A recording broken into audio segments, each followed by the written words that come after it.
Hello guys, welcome back to another video. Today we're going to be talking about the state of alt arts, specifically sword and shield alt arts.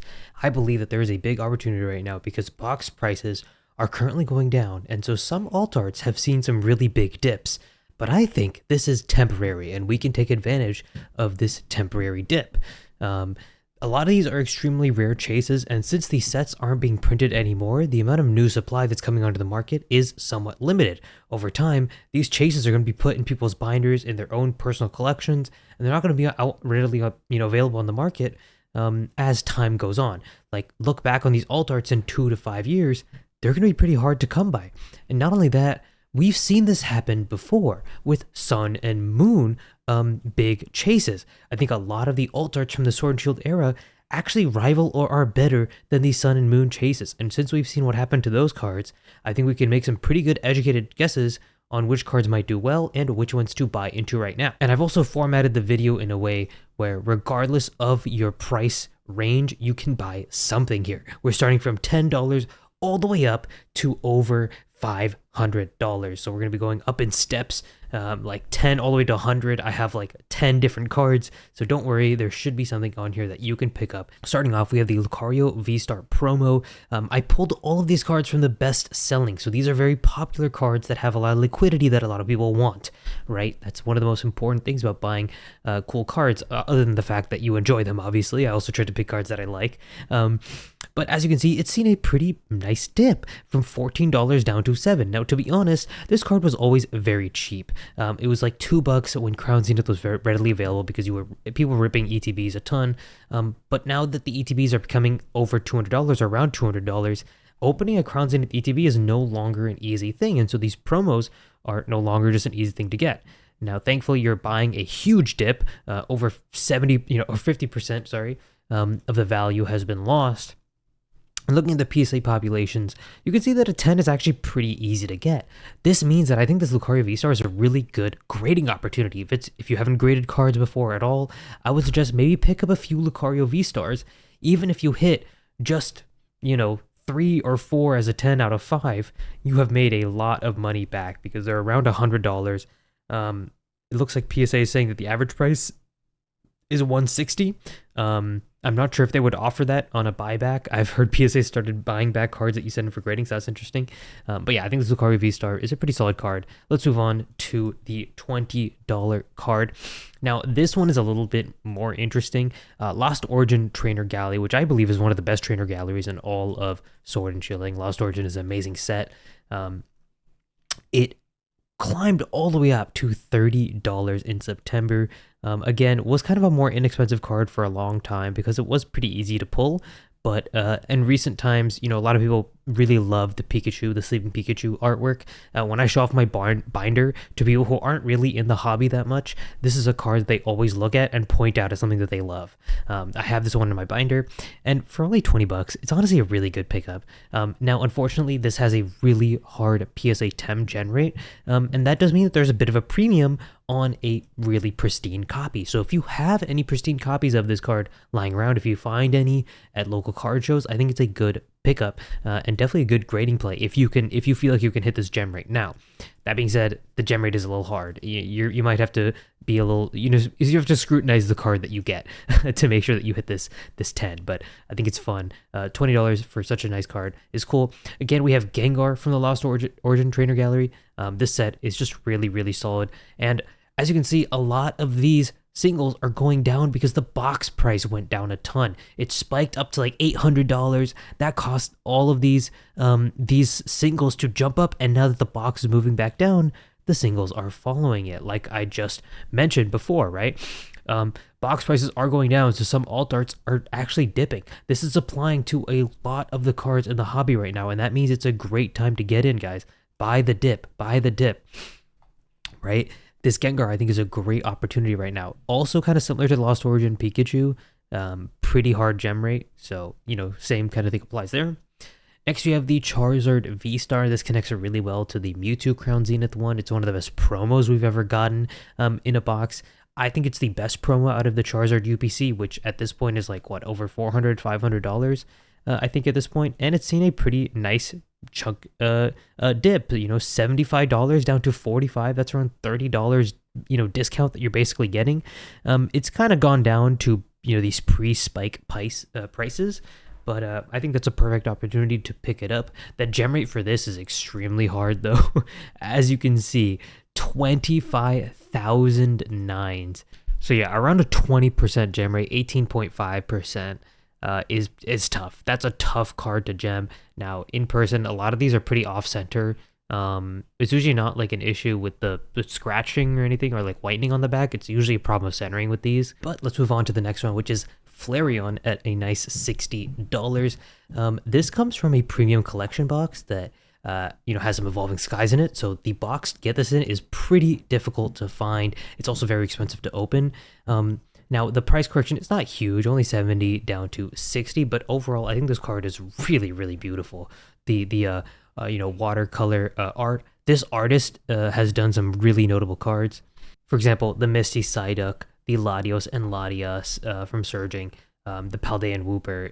I love their art style. It's so fun. And I think this Flareon is a great pickup. In terms of grading, again, this one's a little bit harder to grade. 600, huge overpay for the PSA 10. Around 30% gem rate, I think I want to say. Yeah, around there. So yeah, I think this is a pretty solid card. Next, we have the Pikachu V from the Lost Origin Trainer Galley at around $75. Another one from Lost Origin. I think it's one of the greatest sets. Now, this one doesn't see a huge price dip. Again, around like $20, maybe. Honestly, more like 12. But yeah, I think it's a very solid card. You can find it around 75 near mint. In terms of grading, this one is actually not that bad to grade. Pretty nice gem rate, all things considered, about 50%, but probably realistically above 50%. It's like if you are pre-grading your cards, you should be able to see that, hey, this one looks clean. It's a good copy. And then you probably have a good chance of getting a 10 at that point. So yeah, I would definitely be setting this into grade. This is a good grading play that you could make. And I think it's such a fun artwork. I mean, you have red with the map. You have Pikachu kind of looking out. It gives you that sense of adventure that you had when you were a kid. Like, it's a protagonist of the card with the Pikachu. I don't know. It gives a lot of like kind of nostalgia factor for me. And I think that's why it's actually going to do really well in the future. As you can see, there's a lot of Lost Origin cards on here because Lost Origin booster box is saw such a large dip. Sorry, I spazzed out there my speech, but yeah, I think it's a great card. Next, we have Brilliant Stars at around the $80 mark. This has not fallen too much. Again, Brilliant Stars booster boxes have seen a bit of a dip. All things considered, though, it has kind of just been consolidating. In fact, there was a bigger dip around August or so. And now we're seeing kind of a smaller dip. I don't think it's going to go that much farther down because Brilliant Stars as a set is another one of these sets that has seen a bit of a price decrease, but I think doesn't deserve it. It has one of the best trainer galleries. It has insane chases.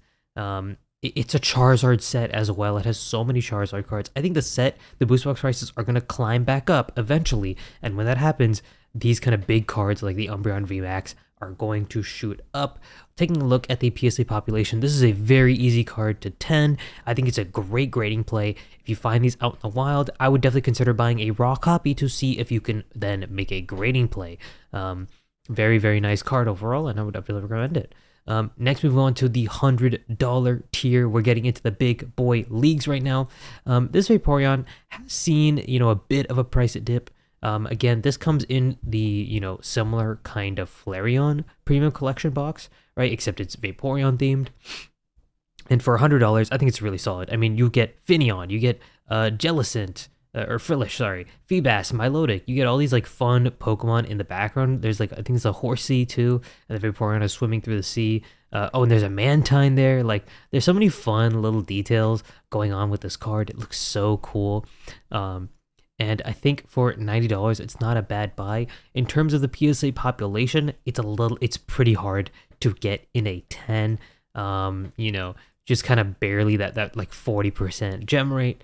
But the overpay is really good. You know what I'm saying? For $100 to turn 100 into 900, if you can find a really solid copy, it might be worth just sending it in for the grade. And yeah, I think overall the card is very solid as well. Obviously, any evolution is just going to do well over time. That's why I put so many of these on this list. I mean, I put Flareon, I put Umbreon, I put Vaporeon. Arguably some of the most, popular evolutions are up here, and I think for good reason. Next, move on to another really popular Pokemon, and that's going to be the Tyranitar from Battle Styles. Now, Battle Styles is the first Sword and Shield set with Alt Arts, and I think for that, Tyranitar honestly needs to be a little higher. So it's at around 300 at its all-time high, and then it's come down to 240. Nice little $60 discount that you have it at right now. In terms of the population, it's actually an easier one to grade in a 10. So if you can find some of these in a good condition, it could be worth it grading it. I also think it's just a very solid looking card. And Battle Styles obviously is not going to get any cheaper necessarily. They're not really coming out with a lot of it. The only problem is that, the set itself is probably going to take a while to move. So Tyranitar V as a set, or as, the kind of marker for a set, maybe not is going to follow the greatest trajectory because Battle Styles is so it's very stagnant, right? It doesn't make many big market moves, unfortunately. But one that I think will is, as we talked about, the Charizard V from Brilliant Stars. I think this is still one of the best cards, even after it's seen this huge price jump. In fact, I think this was just an underrated card for a very long time. It finally got some recognition it deserved, and now it's kind of like correcting, right? Because it did jump up a little too high. It went up to $400, back down to $330, so you're getting it around a $70 discount if you can find it for that price. And in terms of grading, it's a pretty nice grade. A grading play, right? So 15,000, population, 10K nines. Let's do some quick maths here, right? So 14,577, and we'll take the total population for this. So 28,206. 50% gem rate. I mean, that's really good, especially if you know that it's a clean copy, right? You've seen the clean copy and you can kind of decide between a 9 or a 10. Then, we'll just round to 14. Oops, sorry. 14 plus 10 is 20. I don't know why I need to do math for that. That's kind of stupid to me. So if you know it's a clean copy, I feel like your odds kind of jump up by almost 10%, right? It's like around 60% gem rate. So really solid gem rate, and the overpay you get for that is $400, which is really nice too. It's a good margin on top of that. Yeah, I think this card is really good right now. I would really consider doing some grading plays if you can. I think there's probably some near mint singles that definitely could be 10 contenders. There is a lot of this card graded, so maybe finding it is going to be a little harder, but yeah, I think this card is pretty solid. The last card I have on my list, and the most expensive card, and I think the best card to invest in, or just to have in general, is going to be the Giratina V Alt Art from Lost Origin. If you can't tell, I love Lost Origin. I think it's one of the best sets of the Sword and Shield era. I literally think it is the third best. Maybe Fusion Strike could be third best, but I don't know. Lost Origin is, personally for me, I think Lost Origin is like top 3. Obviously 2 would be Crown Zenith and 1 would be Evolving, but yeah, Giratina V, Lost Origin has been seeing, again, another big dip, and I think now is a great time. Now, the Giratina hasn't dropped too much. In fact, it's mainly dropped from this all-time high of like February, $700, came down to around $523. It's climbed back up, but it's gone back down. Now, the reason I put it on here is not because of the dip, necessarily. I know that's kind of been a big theme of this, but mainly it's because of the grading play. Now, you might say, wait, it's a hard grading play. Why would I ever do that? Well, Giratina is one of the few cards in all of the Pokemon TCG where getting a 9 is like modern TCG, where getting a 9 is actually not bad. Let's say you buy it for around $550, $600 raw, and if you grade it and you hit a 9, you're still adding value. You're adding around $100 of value. It's not a ton. You're adding around $50 to $100 of value, which again, not a ton of margin, but it's not bad at all. It's kind of nice that you can grade a card and the 9 is actually still kind of giving you some value back. If you hit the 10, you hit the jackpot. Now, the thing about this card is I don't know why the centering is just cooked on a lot of them. Like, they're always off center. Finding a 10 is pretty difficult. And sometimes they're just going to be lower, like older certs where they didn't care about centering as much. And you can tell some of the older certs have some crazy centering, even though they're 10s. So, buy the card, not the grade. But, it is what it is. The 10 is insanely expensive at $2K, but I think what's nice about this card is you can still appreciate it even if it's not a 10. Like, it's so iconic. I think it's going to be one of the best chase cards from the Sword and Shield era. Lost Origin right now is seeing some huge dips in the booster box price. So that tells me that when it climbs back up, this Giratina is going to follow in its footsteps. Guys, remember what I was talking about before, right? When these box prices are going down at such a huge rate, if they ever climb back up, you know, you can very easily see a upward trajectory for a lot of these cards. And that's what I see for the Giratina. And what's nice about this card is that you can buy a PSA 9 and it actually feels like an investment. Because the 10 is pretty difficult to get, because it's out of people's hands, and because the grading play is hard, right? For a lot of these modern alt arts, like the Umbreon, like the Gengar, the reason that the 9 is so much less valuable is because it's actually very easy to gem mint those. And it kind of leads to a big overpay on the Umbreon and the Gengar. I mean, obviously the 9 are still worth a good amount and are probably worth holding as well. But for Giratina, I almost feel like it works out better in its favor, because it ends up being more than the raw in a 9. I don't know if other cards in the Sword and Shield era really have that quality. I feel like it's very unique to the Giratina. Correct me if I'm wrong in the comments below. I believe that's just my own opinion as well. But yeah, I think Lost Origin right now, let me pull up the booster box price to really sell this, because it has dipped an ungodly amount. In fact, I think it's dipped, you know, too much. Sorry, I put near mint. So as you can see, it's still gone up a ton this year. 200%. Still amazing gains, right? It started at 230. It went up to 800 and is now down to like 710. You can find it for 660. Crazy prices, guys. If you can find this locally for like 600, 660, I think that's a great pickup. In fact, I'm going to be going to a card show. I'm going to be selling some of my Battle Styles boxes for Lost Origin. Just to kind of move my stuff into better gains that I see. And ever since I saw this dip, I'm like, I kind of want more Lost Origin now. And yeah, man, it's such a good set. So much of the cards have been dipping recently. The boost box price has been dipping, but if this ever when this consolidates and it starts to spike back up, I guarantee you a lot of these cards, these Sword and Shield cards, are going to see some big upticks. And I'm really excited to see when that happens. And I think right now is a great buying opportunity. So let me know what you guys are buying down in the comments below. Are you picking up any of the Sword and Shield alt arts that I was talking about in this video? Other than that, make sure to subscribe, like, and I'll see you guys later.